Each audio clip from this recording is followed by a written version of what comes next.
Hello வணக்கம். இது உங்கள் சிவி ஜோன். சொல்லாரம் எப்படி இருக்கீங்க? இனி பற்றின தரமான சூப்பரான ஒரு அப்டேட் வந்திருக்கு. அதாவது நாளைக்கு 9வது வாரத்தை நோக்கி இந்த பிக் பாஸ் சீசன் 9 பயணம் தொடங்குது. ஸோ இதில் வந்துட்டு பார்த்தீங்கன்னா யார் தலையாக வரப்போகிறார்கள் அப்படின்ற ஒரு பெரிய ஒரு எதிர்பார்ப்பு. அது மட்டும் இல்லாமல் ஆல்ரெடி பார்த்தீங்கன்னா பயங்கர அப்செட்டில் இருக்காங்க. என்னென்னா இந்த வாரம் ஏன் எவிக்ஷன் இல்லை அப்படின்ற ஒரு விஷயம் செம்ம காண்டாக இருக்குது. ஏன்னா எத்தனை பேர் வந்துட்டு இவங்களுக்கு ஓட்டு போகணும், அவங்களுக்கு ஓட்டு போகணும், இவங்களுக்கு கம்மியாக போட்டால் தான் இவங்க வெளியே போவாங்க அப்படின்னு சொல்லிட்டு ஒரு விஷயத்தையும் வந்துட்டு பார்த்து அந்த வாரம் முழுக்க இவங்க ஓட்டையும் போடுவாங்களாம். இவங்களும் ஓட்டு போடுங்கன்னு சொல்லுவாங்களாம். ஆனால் கடைசியில் என்ன பண்ணுவாங்களாம், இவங்க வந்து எவிக்ஷன் இல்லை அப்படின்வாங்களாம். இது எந்த விதத்தில் நியாயம்? Very worst. அதுவும் பார்த்தீங்கன்னா இப்போ எல்லாரோட கேள்வி என்னவாக இருக்குன்னா, நாங்கள் வந்துட்டு ஓட்டு போடாத காரணத்தினால ஆதரவு வெளியே போயிருக்காங்க, எப்படி நீங்கள் வந்துட்டு வெளியே போன ஒருத்தரை வந்து திரும்ப உள்ளே கொண்டு வருவீங்க? அப்போ உங்களுடைய ஒரு விஷயத்துக்காக, டிஆர்பின்ற ஒரு விஷயத்துக்காக, அப்போ எங்களோட ஓட்டெல்லாம் வந்து உங்களுக்கு கேவலமா அப்படின்ற அளவுக்கு வந்துட்டு ஒரு சில பக்கம்லாம் வந்துட்டு போயிட்டுருக்கு. அது கண்டிப்பாக வந்துட்டு இது இப்போன்னு இல்லை, இது நம்ம இப்போ பேசிகிட்டு இருந்தாலும் இது வந்து கிட்டத்தட்ட நடக்குது. சீசன் 3 அப்போத்துலேருந்து நடக்குது. வனிதாவில் ஆரம்பித்து சுரேஷ் தாத்தாவில் ஆரம்பித்து எல்லாருக்கும் இது தொடர்ச்சி நடந்துட்டு தான் இருக்குது. அது வந்துட்டு அவங்க கேம் நடத்த ஒரு காரணத்தில் இந்த மாதிரி நிறைய விஷயங்கள் பண்ணிட்டு தான் இருக்காங்க. சரிங்களா? இது என்ன அப்படின்னா, விஜய் பார்வதி மட்டும் தான் வந்து கண்டென்ட் கொடுக்குற ஒரு காரணத்தினால இதை வந்து வேறு திசையை நோக்கி போயிட்டுருக்கு. எங்கே வந்து அவங்க மட்டுமே அஷ்டு போயிட்டாங்கன்னா என்ன பண்ணுறதுன்ற மாதிரி ஒரு திங்கிங்காக கூட இருக்கலாம். சரிங்களா? எது எப்படி, ஆனால் விஜய் பார்வதி அவங்களோட ட்ராக்கில் கரெக்டாக போயிட்டுருக்காங்க. சரி, இப்போ இன்னொரு விஷயம் என்னென்னா, கேப்டன்ஷிப் டாஸ்க்கு அது பார்த்தீங்கன்னா எப்பயுமே 3 பேர் 4 பேர் 6 பேர் இந்த மாதிரி சம்பவங்கள் இருந்த நேரத்தில் இந்த வாட்டி வந்து வெறும் 2 பேர். அதுலேயும் பார்த்தீங்கன்னா எஃப்ஜேக்கு சரியான ஒரு தரமான ஒரு அடியை வந்து பிக் பாஸ் கொடுத்துருப்பாரு. ஏன்னா அவருடைய அந்த ஒரு தென்னாவுட்டு திமுரு அந்த மாதிரி சொல்லலாம். ஏன்னா எப்படியும் நம்ம வந்துட்டு தலை போட்டிக்கு வந்து தகுதியாக போகிறோம், நம்ம எதுக்கு இதை பண்ணணும், அங்கே ஏதாவது டாஸ்க் வைப்பாங்க, அந்த டாஸ்க்கு நம்ம பர்ஃபார்மன்ஸ் பண்ணிப்போம் அப்படின்னு ஒரு நோக்கத்தில் இந்த வாரம் முழுக்க, அதாவது போன வாரம் முழுக்க பார்த்தீங்கன்னா சுத்தமாக எந்த விஷயத்தையும் அவர் பண்ணவே இல்லை. அதனால தான் விஜய் சேதுபதி வச்சு செஞ்சு கிழிச்சாப்பில்.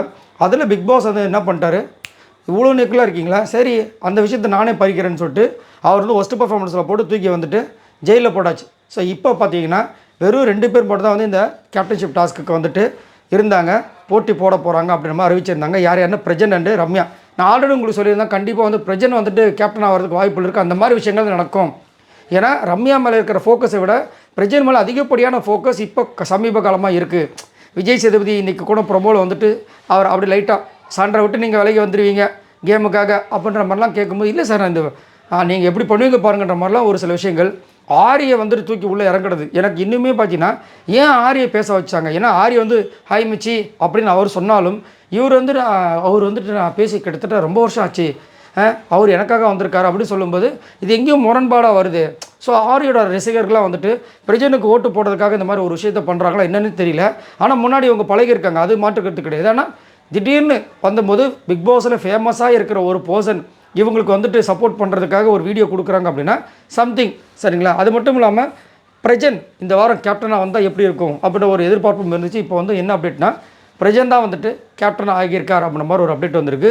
ஸோ அதே மாதிரி வந்துட்டு ரம்யா வெளியே போவாங்க நம்மளும் பார்த்தீங்கன்னா கிட்டத்தட்ட ஒரு 4 வாரமாக எதிர்பார்த்துட்ருக்கோம். என்ன ரீசனுக்காக அவங்கள காப்பாற்றுறாங்க சத்தியமாக புரியல. பிரவீன் ராஜா வெளியே அனுப்புகிறாங்க, ரம்யா இருக்கும்போது திவாகர் அனுப்புகிறாங்க, என்னையா நடக்குது? அதுவும் பாருங்கள், வாரம் வந்துகிட்டே இருக்காங்க நாமினேஷன்ஸை வந்தாலும் உள்ளே போகிறாங்க. இந்த வாட்டியாவது சரி போவாங்கன்னு பார்த்தா கனியை விட்டுன்னு வந்துச்சு. இன்னும் அது அப்படி பார்த்தா அதுவும் வந்து இப்போ கேன்சல் இருந்துருச்சு. இப்போ 15 பேரில் வந்து இப்போ திரும்ப வந்து 16 பேரை வந்து ஆதரவு உள்ள வந்துட்டாங்க. இன்னும் காலங்கள் பார்த்திங்கன்னா ரொம்ப கம்மியாக இருக்குது. ஸோ இதுக்கப்புறம் வர எல்லா வாரங்களும் டபுள் எவிக்ஷன் பண்ணால் தான் வந்துட்டு அதை கரெக்டாக மெயின்டைன் பண்ண முடியும். ஸோ இப்போ வந்து கிடைத்த தகவல் படி பிரஜன் தான் வந்துட்டு இந்த வார கேப்டனாக வந்திருக்கார் அப்படின்ற மாதிரி ஒரு அப்டேட் வந்திருக்கு. ஸோ கண்டிப்பாக வந்துட்டு ரம்யாவை கம்பேர் பண்ணும்போது பிரஜன் வந்து கொஞ்சம் நல்லா வழிநடத்துவார் அப்படின்ற மாதிரி தோணுது. ஏன்னா ரம்யா வந்துட்டு சுத்தமாக கேமே கிடையாது அவங்ககிட்ட. இவ்வளோ நாள் இவங்களாம் எப்படி தான் வந்தாங்கன்னு சத்தியமாக யாருக்குமே வந்துட்டு புரியல. ஏன்னா எல்லா சீசன்லையும் ஒரு 2 பேர் ஒருத்தர் கண்டிப்பாக இருப்பாங்க, டம்மியாக மிக்சராக அப்போ சாப்பிட்டுட்டு ஒரு 50 நாள் எப்படி இவங்களாம் வந்தாங்க. ஆனால் இந்த சீசனில் மட்டும் தான் கிட்டத்தட்ட 5-6 பேருக்கு மேலே இருக்காங்க. எப்படி தான் இருக்காங்களோ ஒன்றுமே புரியல. சரி, இதை பற்றி உங்களோட கருத்துக்களை சொல்லுங்கள். அடுத்த வாரம் பிரஜன் எப்படி ஒரு தாக்கத்தை வந்துட்டு இந்த பிக் பாஸ் வீட்டில் கொடுப்பார், அவர் எப்படி வந்துட்டு இந்த கேப்டன்ஷிப் அணுகுவார். அது மட்டும் இல்லாமல் ஆல்ரெடி வந்து இவங்க மேலே ஒரு குற்றச்சாட்டு என்னென்னா, பிரஜனும் சான்றாவும் ஒரே கேம் விளாட்றாங்க, அவங்களுக்கு இவங்களும் விளாட்றாங்கன்ற மாதிரிலாம் ஒரு அப்டேட் போயிட்டுருக்கு. அப்படின்னும்போது இதை வந்து அவர் எப்படி சமாளித்து பண்ண போகிறார் அப்படின்றத சொல்லுங்கள். அதே மாதிரி இது எல்லாமே பிளானிங்லாம் பார்க்கும்போது கண்டிப்பாக டாப் 5ல் பிரஜன் இருப்பார் அப்படின்ற மாதிரி தெரியுது. உங்களோட கருத்துக்களை சொல்லுங்கள். மறக்காம நம்மளோட சேனலை சப்போர்ட் பண்ணுங்கள், சப்ஸ்கிரைப் பண்ணுங்கள். பாய் நண்பர்கள்.